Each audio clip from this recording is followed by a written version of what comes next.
శుభోదయం. క్రీస్తు యేసునందు అత్యంత ప్రియమైన దేవుని బిడలారా, మన రక్షకుడైన యేసు క్రీస్తు యొక్క పవిత్ర నామములో మీ అందరికి కూడా ఉదయకాల శుభాలు తెలియజేస్తున్నాను. మన టిఎల్సి అనుదిన ఆహారంలో యెషయా గ్రంథం 58వ అధ్యాయం 11వ వచనాన్ని ఈ సమయంలో మన జ్ఞాపకం చేసుకుందాం. యెహోవా నిన్ను నిత్యము నడిపించును, క్షామకాలమున ఆయన నిన్ను తృప్తిపరిచి నీ ఎముకలను బలపరచును. నీవు నీరు కట్టిన తోటవలెను, ఎప్పుడునూ ఉబుకుచును నీటి ఓటవలే ఉందువు. దేవుని బిడ్డలారా, ఈ వచనం ద్వారా ఉదయకాల సమయంలో దేవుడు మనతో మాట్లాడుతున్నాడు.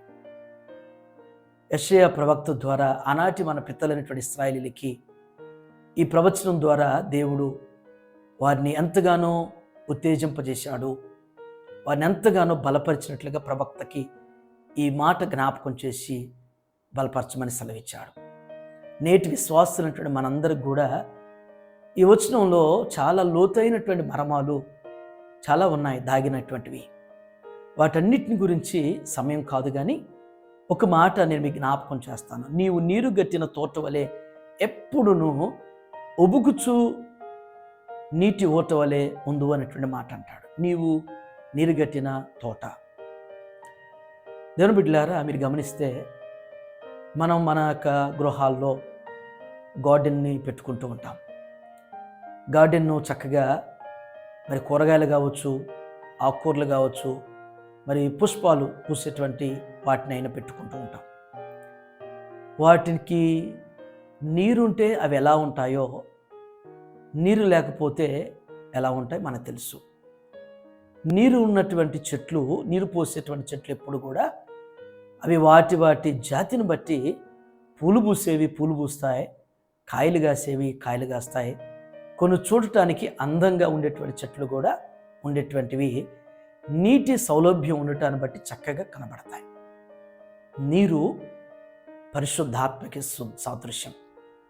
ఈ రోజున నీవు పరిశుద్ధాత్మ దేవుని నీవు కలిగి ఉంటే, పరిశుద్ధాత్మ దేవుని నీ హృదయంలో దాచుకుని ఉంటే, పరిశుద్ధాత్మని యొక్క ఆజ్ఞలను నీవు అనుసరించేటువంటి నువ్వు అయ్యుంటే నీవు నీరుగట్టిన తోట వల్లనే ఉంటావు.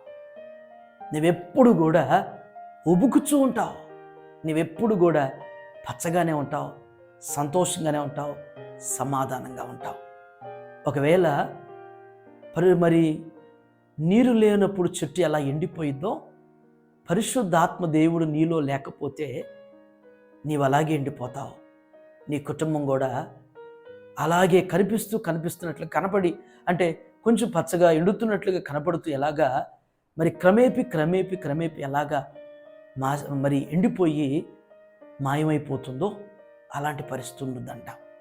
ఏ ఉదయం దేవుని బిడ్డలారా, మరి దేవుణ్ణి కలిగి ఉంటే, పరిశుద్ధాత్మ దేవుణ్ణి నీవు కలిగి ఉండటం ద్వారా నీవెప్పుడు కూడా ఏ సీజన్ అయినా కావచ్చు, అది వేసవి కాలమైనా, అది వర్షాకాలమైనా, అది చలికాలమైనా కానీ అది మరి ఏ విధంగా పచ్చగా ఉంటుందో ఆ విధంగానే నీవు దేవుణ్ణి కలిగి ఉండటం ద్వారా పచ్చగా ఉంటావు, ఫలాలు ఫలిస్తావు, అందంగా ఉంటావు, ఆకర్షణీయంగా నీవు నీ కుటుంబం ప్రకాశిస్తుంది, నీవు నీ కుటుంబం వర్ధిల్లుతారు, నీవు నీ కుటుంబం అన్ని విషయాల్లో కూడా మరి ఫలించేటువంటి కృపలో దేవుడు ఉంచుతాడంట.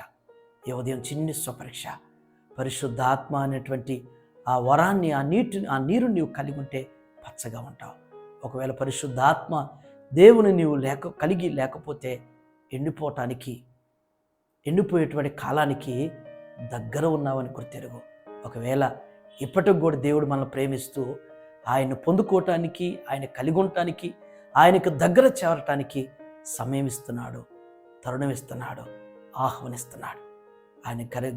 ఆయన దగ్గరికి రావటానికి, ఆయన చేర్చుకోవటానికి సంసిద్ధుడుగా ఇప్పుడు ప్రభు నీ జీవితంలోనికి సొంత రక్షకుడుగా అంగీకరించుకో.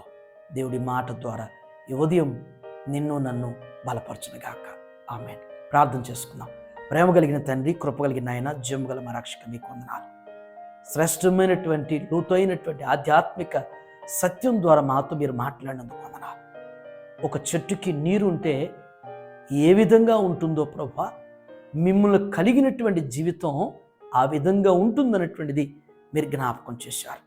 అయ్యా, చెట్టు ఏ రీతిగా అయ్యా పుష్పించగలుగుతుందో, కాయలు కాయగలుగుతుందో, ఫలిస్తుందో, పచ్చగా ఉంటుందో, సౌందర్యంగా ఆకర్షించబడుతుందో ప్రభా, మేము మిమ్మల్ని కలిగి ఉంటేనే ఈ భూమి మీద నాయన ఫలించగలుగుతాం. మేము మిమ్మల్ని కలిగి ఉంటేనే మేము వర్ధిల్లుతాం, అభివృద్ధి చెందుతాం, అనేకులకు ఆదర్శప్రాయంగా అనేకుల్ని ఆకర్షించేటువంటి రీతిలో మా జీవితాలు ఉంటాయని జ్ఞాపకం చేశారు.